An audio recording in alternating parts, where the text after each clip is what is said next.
Professor Magoha's brother, Richard Magoha, was expected to be buried this weekend on Saturday. Let me begin with you, Dismas. So this is quite shocking and especially hitting hard the education sector in the country. Just to give tribute from where you stand as well, what is most remarkable for you when you remember Professor George Magoha at the helm of the education sector?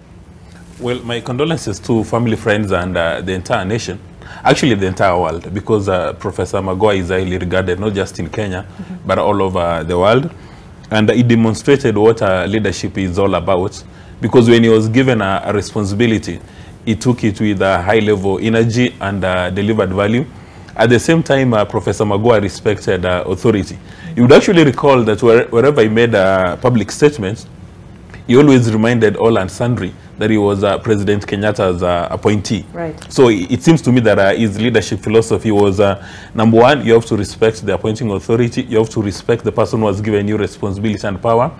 And then number two, you have to execute the agenda without coming up with any reasons. He never created excuses if he failed to achieve objectives.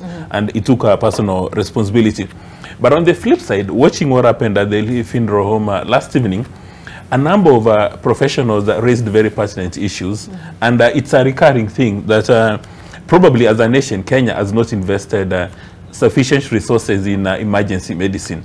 Because a number of doctors, the young ones of the KPMDU, indicated that part of the reason why they've been going on strike almost on a daily basis is to get sufficient resources for emergency medicine. Right. And if you speak to people in the healthcare sector, or even people who lost their loved ones, they actually say that one of the biggest challenges in Kenya is emergency medicine.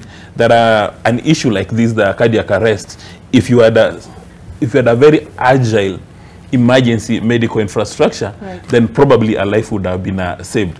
This may not be the right time to start asking those questions, but I think if you want to make progress as a nation, those are very pertinent. Because I speak this as a victim.